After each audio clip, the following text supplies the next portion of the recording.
So I want to get started here with what we're going to be covering here this morning. And as always, I want to have just a short review. We are in the third use of Columbo, which is to go on the offensive in an inoffensive way. We'll get to that in a minute. So we're doing this the study here with tactics. Lee asked about it, so I'll just say it for the sake of order. The curriculum and the stuff that we're using is tactics, a game plan for discussing your Christian convictions. And this was based on a book written by Gregory Kukul in 2009. Okay, so a few disclaimers again. Mr. Kukul is not a rightly dividing mid-Acts Pauline dispensationalist. He's not. He does not necessarily have the same stance that we have on the Bible or the King James. So I am taking this and tweaking it. Okay, I'm sort of massaging it for our purposes here in this particular assembly. Okay, and he started off talking about the difference between strategy and tactics. And the idea behind this is to move from content, move from doctrine to conversation and engaging people around that doctrine. So the move here is from content to conversation. And the primary game plan that he identifies in the book is called the Columbo tactic. Okay? And there's three different parts to it. The first one is to gather information. The base question for phase one or Columbo tactic one is, what do you mean by that? And that will reveal to you what somebody thinks. Okay? What is it that they're thinking? Then you move on into step two of Columbo, and it's to reverse the burden of proof. And the question here is, how did you come to that conclusion? And in this phase, you will reveal how they think. Okay? Here it's what they think. Here it's how are they thinking. How are they reasoning to the conclusions that they're reasoning to. All right?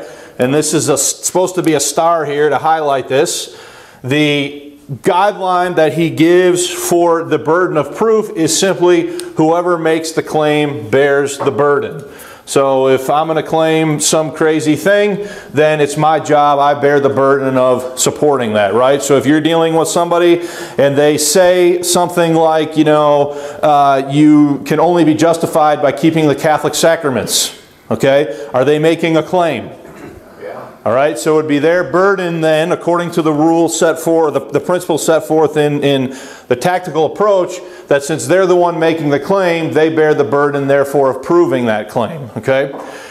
He also warns against the words, I can explain that. That's going to equal story time. Okay. It's not your job to refute every story that somebody is going to present to you. And then where we got to last Sunday is the third use of Columbo, which is to go on the offensive in an inoffensive way, and I should add, using questions. Okay? Using questions to go on the offensive in an inoffensive way. So, what these questions, and there's two uses here that we need to talk about. Okay? The first one we looked at last week, which is to advance your own point of view. In other words, to lead somebody down a trail or a process of questioning that will conclude with what you believe the truth to be. Okay? Now, that's the one we looked at last time. We spent the bulk of our time together last week in our study, looking at this use here, to advance your own point of view. Now, the thing about that is you have to know what you're doing. You have to know where you're going. You have to know the material. You have to be able to walk somebody down that train of thought to lead them to where you want them to be as far as the conclusion goes, right? So he talked also about getting the person to affirm the pieces, right? And he showed you some strategies in the video last week about how you can use questioning to establish immediate agreement on certain things, okay? And if you can get them to affirm the pieces of your argument on their own, that's better than you having to tell it to them, right? If they can affirm those, if they can agree to those on their own, that's better, okay? And then the second use of Columbo to lead the way is what we're going to start looking at now, which is using questions to exploit a weakness or a flaw in what somebody else is saying, okay? Using questions to expose a weakness or a flaw in what somebody else is saying. For example, okay, you might encounter a Campbellite who will say to you that you have to be water baptized in order to be saved.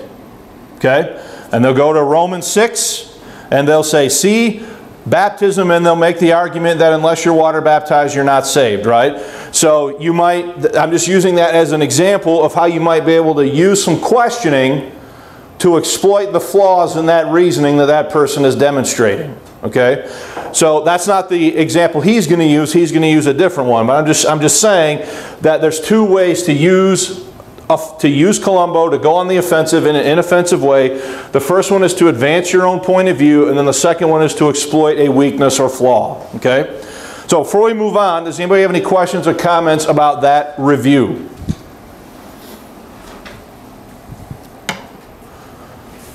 Okay, if not, then I want to get into what he has to say about this. So he's going to start talking about this point down here, about using the questioning strategies of Columbo to go on the offensive in an inoffensive way in order to exploit a weakness or a flaw in somebody else's reasoning. A weakness or a flaw, okay? So in the third use of Columbo, you can use it to advance a point, or if you see something wrong in somebody's point of view, you don't want to point it out directly, you want to use a question to get there if you can. Now again, you have to know what's wrong with the view, and how do you know that? Well, a lot of times it just requires you to concentrate, pay attention, and think about what's being said, and see if the things, we know what they think, and we know why they think it. We got to see whether those two connect. Are the reasons adequate to the task of the point of view that they're defending? Okay? That's the real issue here. Now, it may be that you don't know what's wrong. And again, then you're just going to have to just let it lie for the moment. But these are the kinds of things that we can learn in the books. Here's the place we put that book learning into play. Okay? There's no special formula here. You just got to be alert. All right? Listen carefully. Think about what was said. Okay? Once you've done that, once you've seen what the error happens to be, you want to try to exploit this error, again, by using Columbo, where you want to use a question. And this Columbo number 3, it does take a little bit more practice than the others. But in time, you'll improve. So I want to just stop it there just to give you one example, okay? I've told this story before about something that happened to me when I was sitting in the teacher's lounge one day. This was years ago. This was over 10 years ago at a previous job than the one I have now. I was sitting in the teacher's lounge, and the science teacher came in, and in front of the whole staff at lunch, the whole high school staff at lunch, he says to me, "Ross, don't you know that science is the only source of absolute truth?"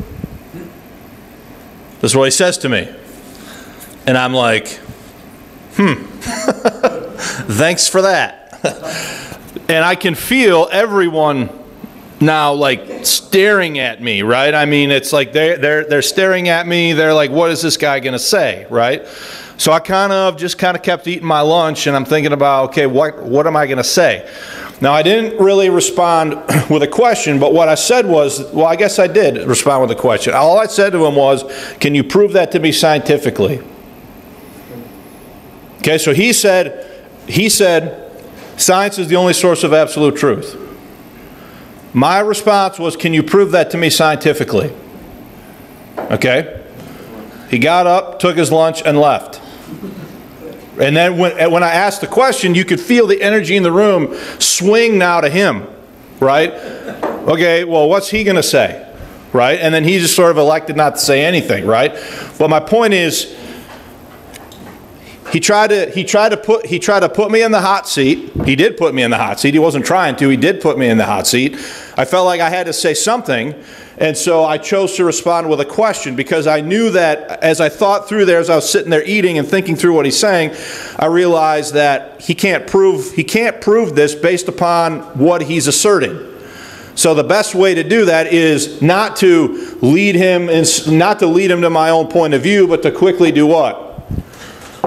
Exploit a weakness or a flaw in what he was saying. And once I did that, it was like that was the end of it. Literally, that was the end of it. He like never talked to me again, practically. But anyway. Well, you switched the burden of proof back onto him. That's what exactly. And it was a simple question. Swung it like that, and he was out. So I didn't have to do anything else. Okay. And not only did I have to not do anything else, but now everybody that was sitting in that room was like, what do you do about that, right? Okay. Now, and one guy actually after school that day came up and asked me about that. So I was able to talk to him a little bit further. I didn't do it right there. But my point is, that's what he's getting at here. And he's going to give you some more illustrations. It requires a little bit of insight. It isn't always easy, but you'll find yourself getting there as time goes on. So don't be discouraged, all right? Once you find a challenge or a flaw that you want to exploit, you want to get the parts on the table exactly the same way and use those pieces to make your point. Now, the examples are the best way to learn this. So how about this? Somebody says you're intolerant. And this is the kind of thing, or you're bigoted, or you're narrow-minded, or whatever. This is the kind of thing that happens all the time in public conversation with people who don't like your point of view. And instead of dealing with the point of view, they'll just call you a name. Now, you might say it sometimes to the other person, look, ridicule's not an argument, which would be a fair thing to say. But in this particular case, we're going to respond by using what? Questions, okay? We're going to use our Columbo tactic. And when somebody calls you intolerant, the first thing that I recommend that you do, whenever they call you any name, is you ask them the first Columbo question. What do you mean by that? That is, what am I doing right now that makes you think that I'm somebody who has this vice called intolerance? And he says, well, you think you're right. And this is generally what's motivating this challenge. You think you're right, and you think everybody else is wrong. Okay, what do you think? Do you think that when I advance a point of view, do you think that I think I'm right? Of course I do. That's why I believe what I do. I believe it's true. If I didn't believe what I believe was true, I wouldn't believe it. I'd believe something else and think that was true instead. But I'm not the only one in this conversation that believes he's right, and that's the point I want you to get. He's getting on my case because I think I'm right, but guess what? That person thinks he's right too. And so now I have another question. Yes, I think I'm right, but I could be mistaken. I'm willing to say that, but let me ask you a question. Do you think you're right? And what's he going to say? I'm wrong about everything I believe? No, he's going to say, yeah, of course I think I'm right. Now, once in a while, people will say, well, I think I'm right for me, and they'll do that, the relativist two-step there. And if they say, well, I'm just right for me, then you say, well, then why are you talking to me right now? Sounds to me like you're correcting me. I'm doing something wrong, you got it right, I got it wrong, you want me to believe like you believe. So the fact is, he does think he's right. Okay, now I've got my third question. Okay, I know how this works, I got it in my mind, I'm using questions to get to a point.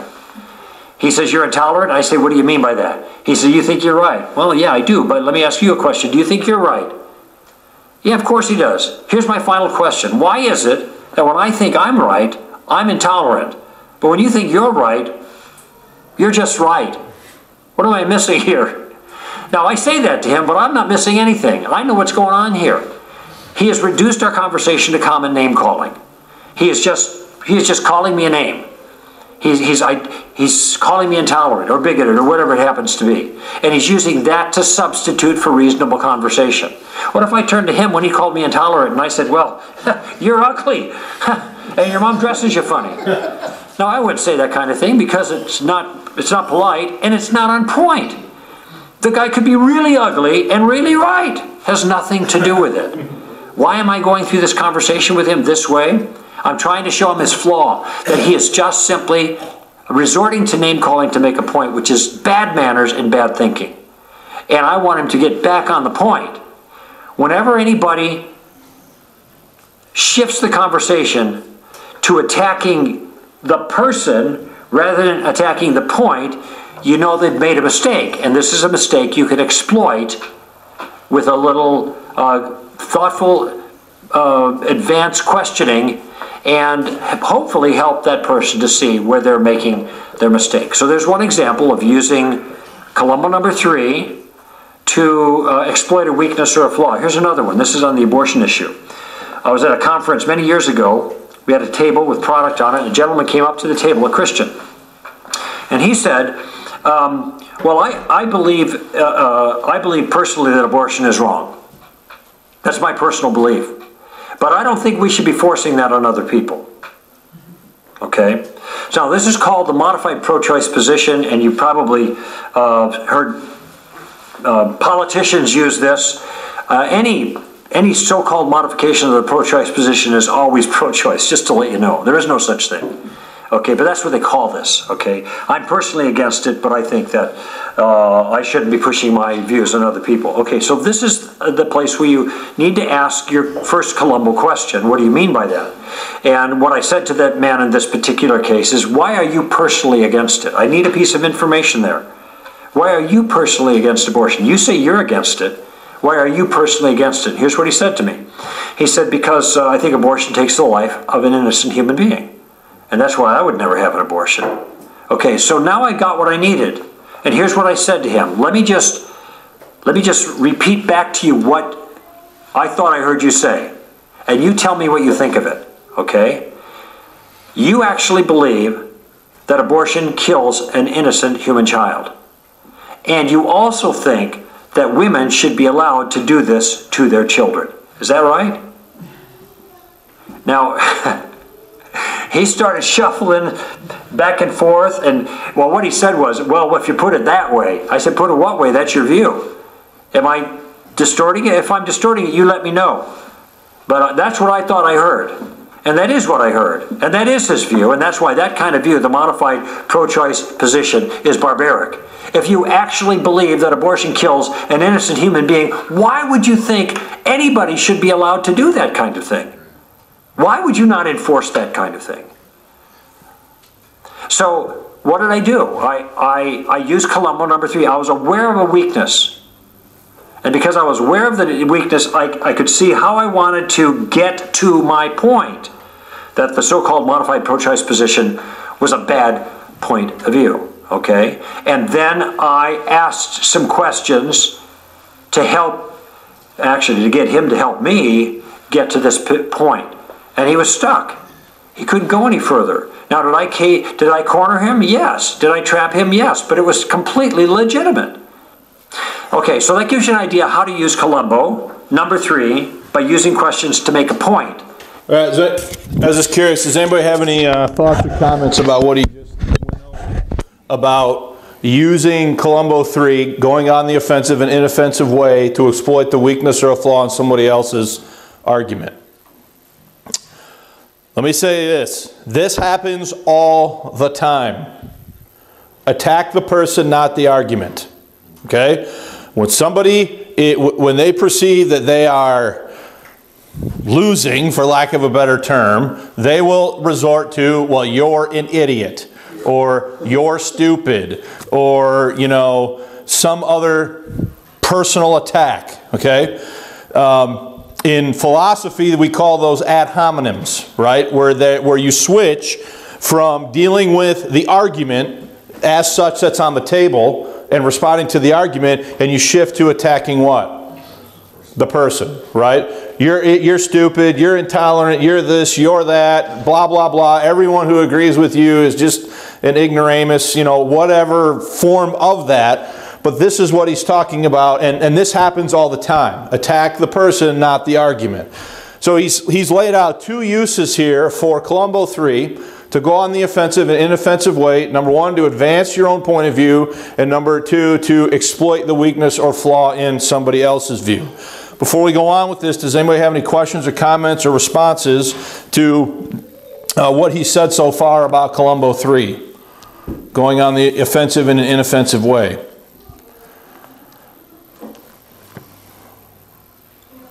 Bill? Oh, you look like you were going to say something. Sorry. Is everybody kind of getting what he's saying, though? Okay.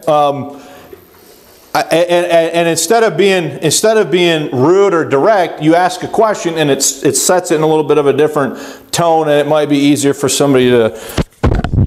Now, I can't remember if it's right now or in the next little segment. He's going to get into what do you do when you realize that somebody's using a Columbo tactic sort of thing against you. So, whether the point is your own point of view or the point you want to make is exploiting a weakness or a flaw. Now I want to talk for a few moments about how to improve your Columbo skill. How do you get better at this?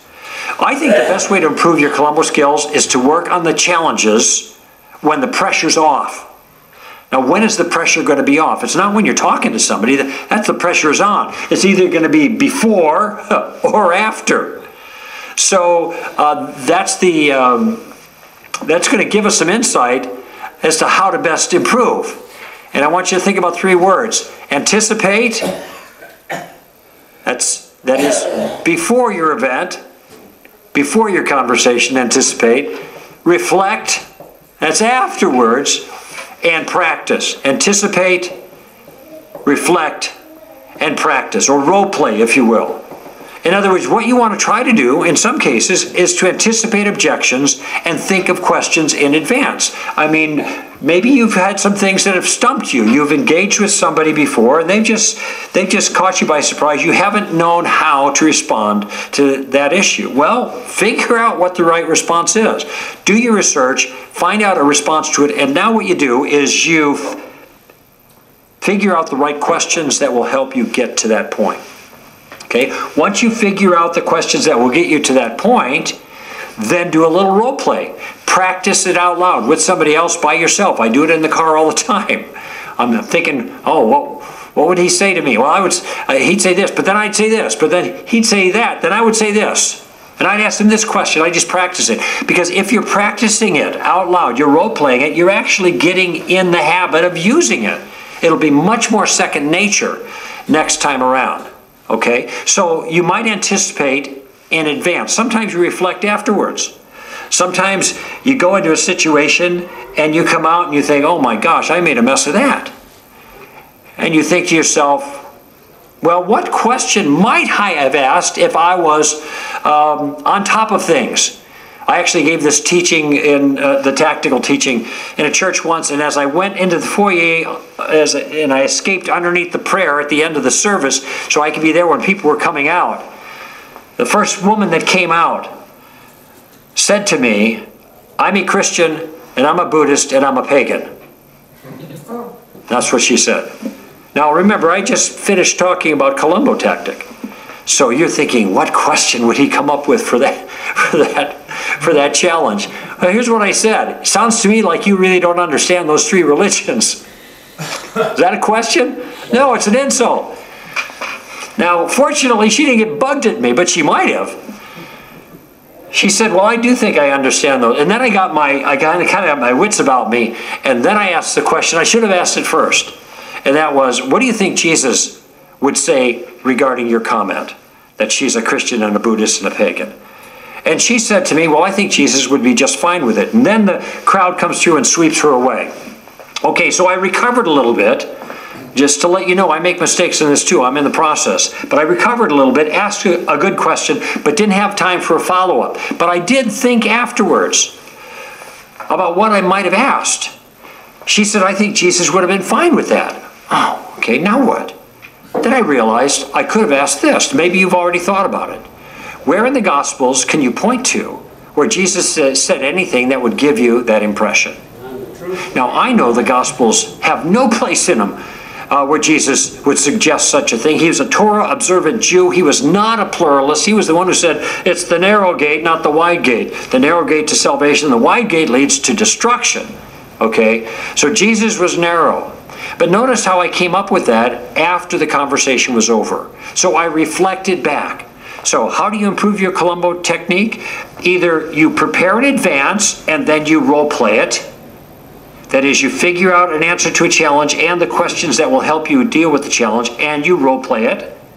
Or you come off a bad performance, think about how badly you did, and then you ask yourself, well, what could I have done to improve under those circumstances? And then you offer that angle, but also by questions. Figure out the questions for that, and then role play it, okay? Now let me underscore the significance of practice. It increases your practical experience because you're actually going through the dialogue, but you're doing it in a safe environment. So try to anticipate maybe the turns or approach that your other person might take in conversation. Anticipate how you'd respond and what they might say in response, and then role play out loud if possible, and let the ideas sink in a little bit. And So 2 things about that. The first one is I've seen, it's a form of this. I've seen Nate do this on Facebook quite a few times, okay, where there's a discussion going and somebody is saying something that's kind of nuts or crazy. So what I've seen Nate say is, can you give me 3 pieces of research to consider that would prove that point? I've seen you do this, right? Okay. Do you know that almost every time that question is never answered? Okay, because what it's revealing is what? Weakness. It's revealing that, lost my spot. They probably don't know, right? They probably don't know what, they probably don't know how, and they probably don't know why. They're just what? They're just repeating whatever they've heard said somewhere else, right? And it's if you are engaging in that kind of a conversation with somebody, it's not rude or illegitimate to ask them, well, what could I look at that would lead me to this conclusion? And most of the time, they're not even going to give you anything. Okay, they're not going to give you the 3 pieces of evidence or the top 3 books to read about that topic or whatever, because most of the time they don't have it. Do you want to elaborate on that at all? Yeah, usually it's, I read an article. I mean, it's a Facebook article. Some non-published person is just spewing, and they read that and decided, yep, that's my, I like that because it says there's no God or whatever else. So I'm going to just repeat that. I'm going to regurgitate whatever I read, and yeah, there's usually never any substance behind what they say. I've done it probably a dozen times to people, and I do not get a response most of the time. It's, if I do it in person, I might phrase it differently because they don't have time to respond to it. I might ask them, who do you think the leading expert in this field is that I could read their material, and have you read their material? That way it's less on the spot for them, and they can respond with something at least. But yeah, it works. It definitely works. Any thoughts on that before I move on to the second one? Second one is, one of the things that I like to do as I'm studying something, especially the best example of this is when it comes to sort of thinking about the Bible issue, and I'm sure a lot of you know that, like, my thinking on the King James issue has been refined over the last few years as I've thought through it a little bit more. But one of the things I like to do is call my friends, or talk to my friends, the guys who are not going to, like, say you're a stupid idiot, okay, and say, I have this idea, I have this thought, here's what I'm thinking, tell me why it's wrong, or tell me what somebody's going to say against it. What's that? That's practice. That's trying to anticipate what somebody might say, or what somebody might be critical of before you're actually in the situation or circumstance, right? Now, you're never, let me just say this, you're never going to anticipate everything, okay? But you can work through a fair number of fairly sizable potential objections by doing something like that, right? So I'm bringing that up as an example of what he's talking about there as far as practice goes, okay? Thinking through. Now, how many of you will have an encounter with somebody, have a conversation with somebody, and then afterwards you'll think through, I said this, and they said this, and I should have said this, and you go through that sort of post-conversation processing of what just happened. Okay? That's this idea of reflection, right? So we all sort of do this, and what he's saying is, you know, to be a skilled ambassador is to get kind of intentional about this, right? To get kind of intentional about thinking through and anticipating, okay, what might somebody say against this view, this argument, this position, whatever it is, okay? Practice it, call somebody who you know is going to be not immediately put off by what you're saying, and so forth, and discuss it with them. And then when you feel like you're ready to go out there and actually engage on it, then you're going to have to do some what? Some reflection after the fact, right? So he's talking about getting sort of real intentional about thinking through, processing, anticipating, discussing, and kind of working through all that so that you can get what? You can get better at this, okay? And being sort of real intentional about it. Any questions or comments about that? Okay, so let's look at the next section. if you practice in advance, when these issues come up, you'll be ready because you've already rehearsed your response to them. It really works. I mean, take my word for it. It really works. It's the same way, by the way, political candidates prepare for televised debates, or comedians prepare for their spontaneous kind of funnies on talk shows. They come in and they, how are these guys so funny when just at the drop of a pin? But that isn't the way it happens. It happens because they practiced in advance. So now I want to talk just towards the end here about how you can defend against Columbo, because I know some of you are thinking, now, this is a great thing. I can see how I can be in the driver's seat of the conversation. I can use these questions and really make progress. But what if somebody uses Columbo against me? All right, now we said there are 3 parts to Columbo. Columbo number 1, gathering information. What do you mean by that? Do you think I'm afraid of that question? I'm not afraid of that question. I like telling people what I mean by that. And plus, I've given some thought to what I mean by that, so you shouldn't have any problem with Columbo number 1. What about Columbo number 2? The second use of Columbo, gathering, or rather, reversing the burden of proof. And the question is, how'd you come to that conclusion? Do you think I'm scared of that problem? No, I love it when people ask me how I came to the conclusion, because I have come to conclusions about things. I know the reasons why I believe, and so I'm not concerned about that at all. And neither should you be if you're a good student of Christianity. It's the third one you have to worry about, because sometimes Columbo number 3 can be used against you in a manipulative kind of way. That is, the other person is going on the offensive against you, and they're asking questions that you sense are meant to set you up or trap you, so he can exploit what he thinks are weaknesses in your own view. Now, I encourage you to do this because I'm trusting your charity in doing it, that you're not doing something illicit or inappropriate, or you're not just trying to make them look bad. But you can't trust other people in the same way, because sometimes they're just trying to make you look bad. So how do you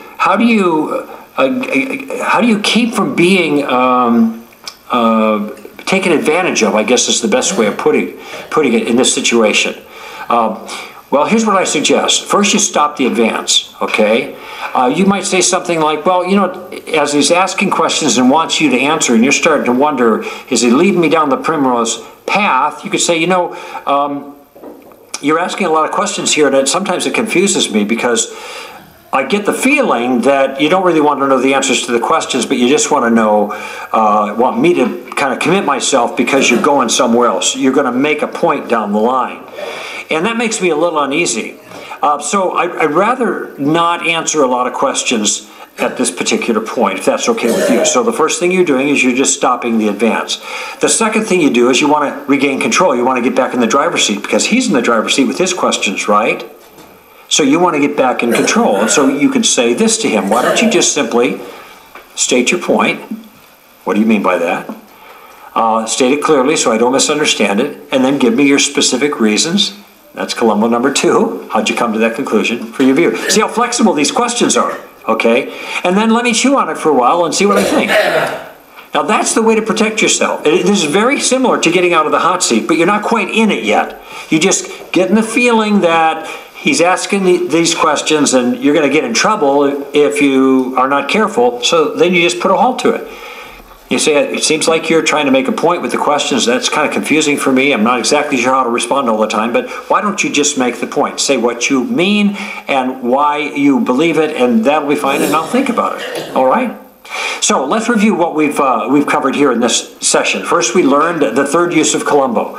We're going to use questions to make a point. All right, so before he gets into that, Nate, you were the one that brought up a couple weeks ago the idea of people being perceptive, or maybe getting wise to what you're doing, and then sort of the thing kind of unraveling or it being reversed against you. Okay, so do you feel like what he said is sufficient to avoid that, or do you think he's missing something, or do we need to add something else?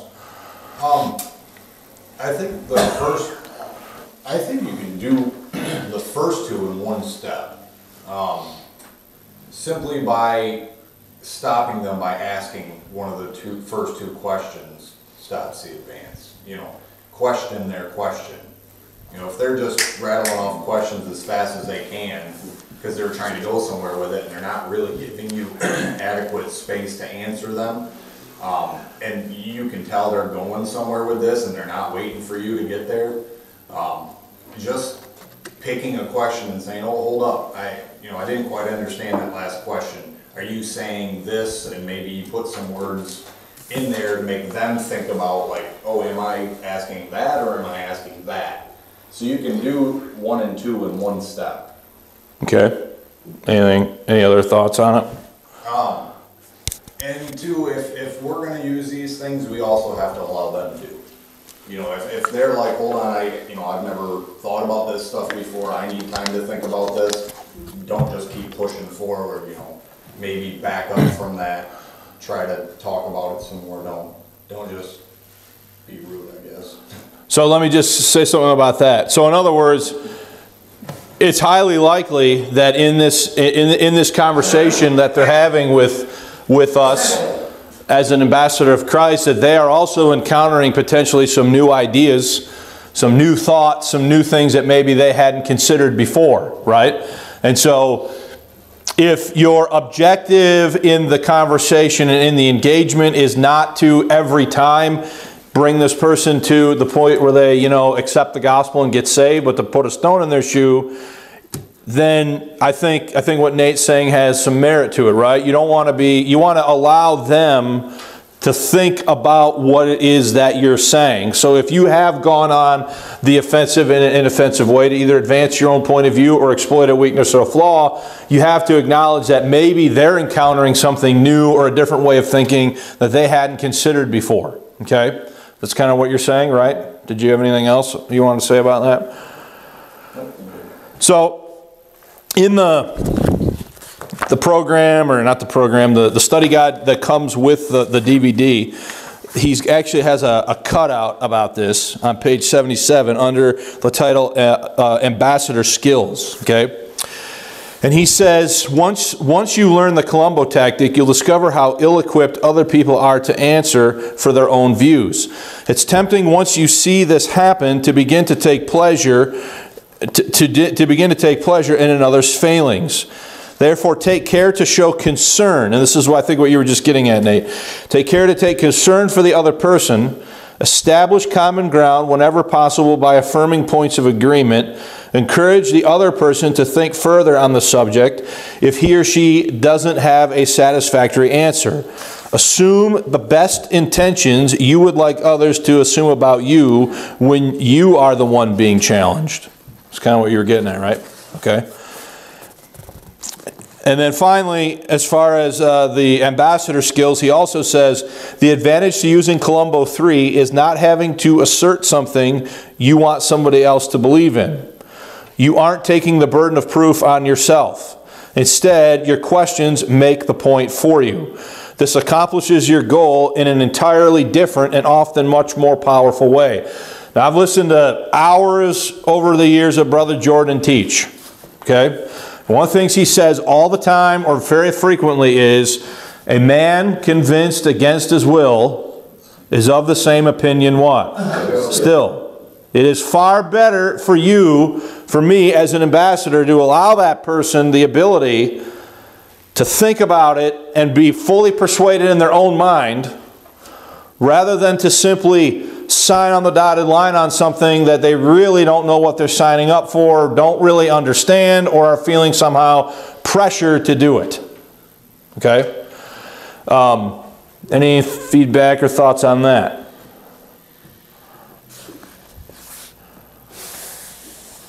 All right, so then we'll just finish this up. We might be done a few minutes early. Point, or to lead someone somewhere. We want to exploit a weakness or a flaw, or maybe make a point about our own point of view. Okay? I told you the way to do this is you're going to have to, in your own mind, know the point.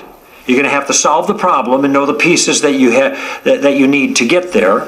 And as much as possible, it's not always going to be ideal to do this, but as much as possible, get them to put the pieces on the table by the questions that you ask, okay? You get that all on the table, and then you use those pieces that the person you're talking with helped put there, and you use those pieces to make your point. The second thing we learned was how to improve your Columbo skill. I gave you 3 words: anticipate, reflect, and practice. And these are very simple to keep in mind. Either before you anticipate the problems, or after you you take a look at what you've done and reflect on how badly you did. In either of those cases, the pressure's off. So you can work on those issues and then work on the questions that can get you where you want them to take you. And then role play it. This is really important. And the more you role play it, the more natural it's going to become. And then finally, we learned how to defend against the Columbo tactic when it's used against you.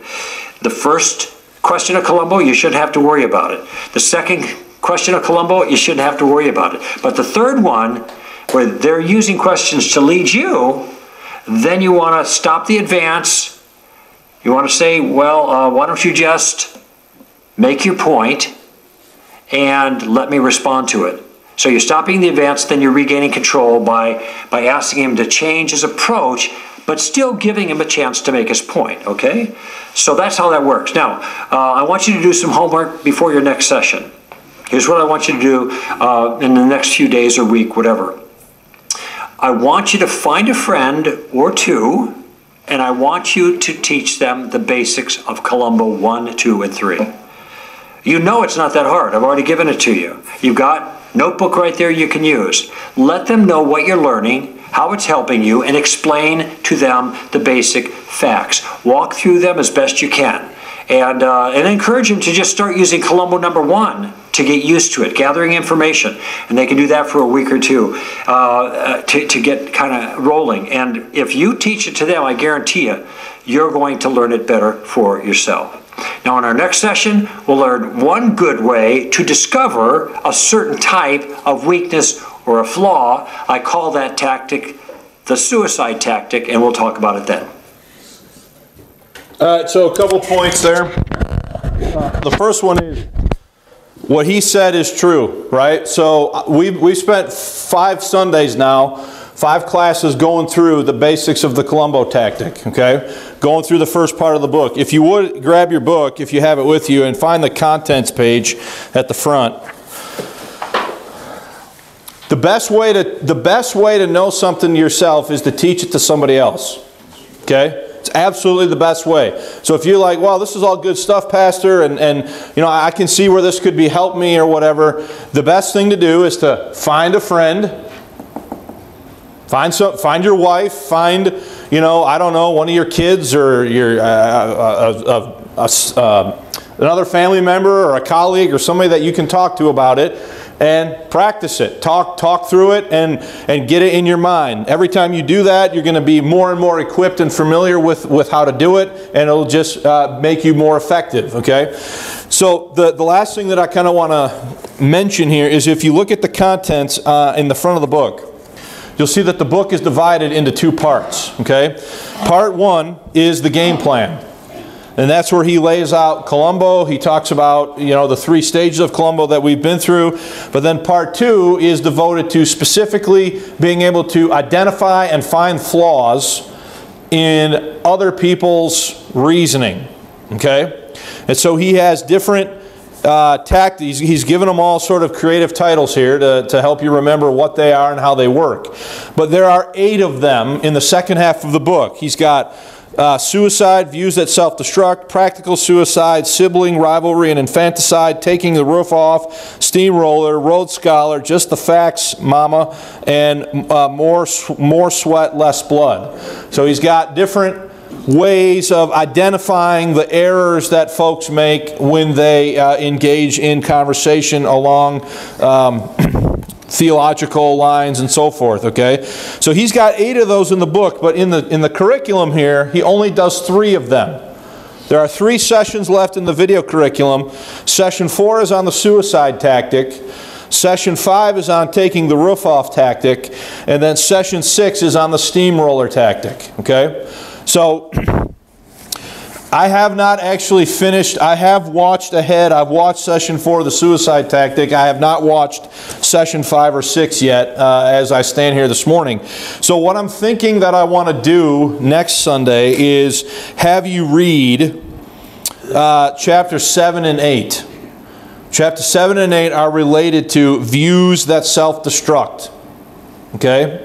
In other words, views that won't hold up to their own truth claims, and he's going to teach you how to identify that when somebody else is talking. Okay? And then we'll look at that in we'll look at those two in session 4 next Sunday. The rest of these, I'm not quite sure what I want to do with the remaining ones, so I'll give some thought to that. But for next Sunday, we're going to be looking at the suicide tactic, and so if you could look at chapter 7 and 8 for next week, that would be good. Okay? Does anybody have any questions or comments or feedback about anything we've gone over in today's? Has anybody read ahead? You've read ahead? So have you finished the whole thing? I haven't finished, but... Okay. So have you gotten into the suicide tactic yet? Okay. Was it helpful? It was interesting. Well, at least it was interesting. Okay. All right. So that's what we're going to do next Sunday. Any questions? All right. Thanks for your attention, and we'll come back next week and look at session 4, the suicide tactic.